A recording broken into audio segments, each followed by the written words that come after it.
सोचो, आप एक कंपनी बनाते हो जो कि 3 साल के अंदर 20,000 करोड़ से ज़्यादा की हो जाती है, लेकिन एक झटके में सब खत्म हो जाता है। आपने शार्क टैंक का सीजन 1 देखा हो या नहीं, लेकिन आपने एक क्लिप इंटरनेट पर जरूर देखी होगी। ये सब दोगलापन है, मैं तेरा दोगलापन उतारता हूँ अब। पर ऐसा क्या ही हो जाता है कि अश्नीर ग्रोवर को शार्क टैंक के सीजन 2 से हटा दिया जाता है और अश्नीर को भारत पे से भी निकाल दिया जाता है। क्या भारत पे एक स्कैम है? एंड हाउ डज भारत पे मेक मनी?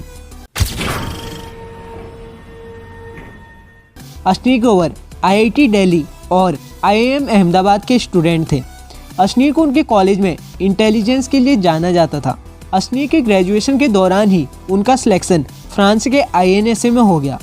मई 2006 से मई 2013 तक अश्नीर ने कोटक इन्वेस्टिंग बैंक में एज अ वाइस प्रेसिडेंट काम किया, पर अश्नीर को खुद का बिजनेस करना था, इसलिए 2015 में अलबिंदर, जो कि ग्रोफर के फाउंडर हैं, उन्होंने अश्नीर को ग्रोफर ज्वाइन करने के लिए ऑफर दिया और अश्नीर ने ग्रोफर को ज्वाइन कर लिया बिकॉज अश्नीर सीखना चाहते थे कि बिजनेस कैसे काम करता है।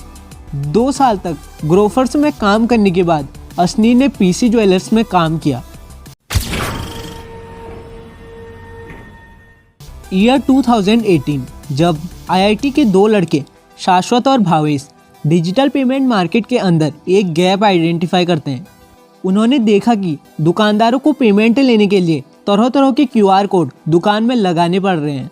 मान लो कि आप गूगल पे यूज़ करते हो और दुकानदार के पास फ़ोन पे या फिर अदर पेमेंट ऐप का QR कोड है। इस कंडीशन में तो आप पेमेंट कर ही नहीं पाओगे और गूगल पे, फ़ोन पे, पेटीएम ये सभी मर्चेंट से उनकी ट्रांजैक्शन वैल्यू का 1.5% चार्ज करते थे। ये 2 गैप जब भावेश और शाश्वत ने देखे तो उनको एक आइडिया आता है और भारत पे का आइडिया लेकर भावेश और शाश्वत अश्नीर के पास फंडिंग लेने के लिए जाते हैं। अश्नीर को यह आइडिया बहुत ज़्यादा पसंद आता है, पर ईयर 2018 तक डिजिटल पेमेंट मार्केट में गूगल पे, फ़ोन पे, पेटीएम ये सभी अपने मार्केट में पैर जमा चुके थे। तो इतने कंपटीशन में भारत पे ने इन सभी ऐप्स को कैसे कॉम्पीट किया?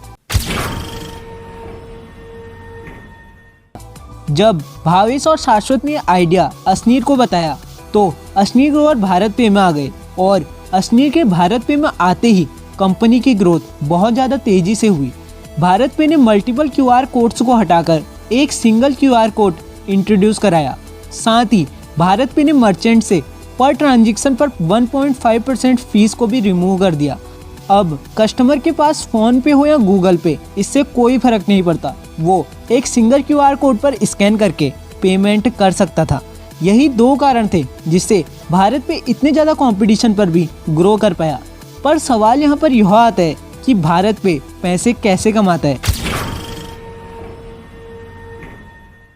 भारत पे ने देखा कि दुकानदारों को शॉर्ट टर्म लोन चाहिए होते हैं जो कि इनको बैंक से नहीं देते।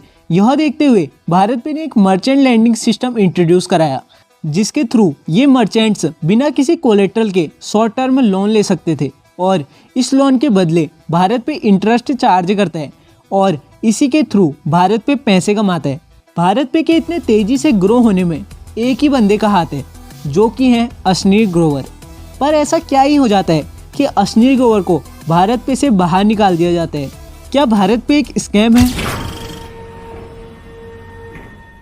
ये कहानी शुरू होती है 2022 में, जब अश्नीर ग्रोवर का एक गाली वाला ऑडियो इंटरनेट पर लीक हो जाता है, जो कि अश्नीर ग्रोवर और कोटक महिंद्रा बैंक के वेल्थ मैनेजर का होता है। अश्नीर नायका के शेयर्स खरीदने के लिए कोटक महिंद्रा बैंक से लोन लेते हैं, लेकिन किसी कारण लोन अप्रूव नहीं होता है, तो अश्नीर कॉल में वेल्थ मैनेजर को एब्यूज कर देते हैं। बाद में पता चलता है कि अश्नीर ग्रोवर और उनकी वाइफ माधुरी जैन फॉल्स पेमेंट और फॉल्स रिक्रूटमेंट के केस में हाईली इन्वॉल्व हैं। यही कारण था कि अश्नीर को भारत पे और शार्क टैंक के सीजन 2 से रिप्लेस कर दिया गया था। उनके जगह कारनिको के फाउंडर अमित जैन को रखा गया था। पर जो भी हो, अश्नीर ग्रोवर ने सिर्फ 3 सालों में भारत पे को इतने ज़्यादा ऊंचाइयों पर पहुंचा दिया था, जो कि अपने आप में बहुत बड़ी बात है। भारत पे के बारे में तो जान लिया है, मगर शार्क टैंक इंडिया स्क्रिप्टेड है या नहीं, ये जानना है तो राइट वाली वीडियो पर क्लिक करो और कंपनीज के डार्क ट्रूथ को जानना है तो लेफ्ट वाली प्लेलिस्ट पर क्लिक करो, जान जाओगे।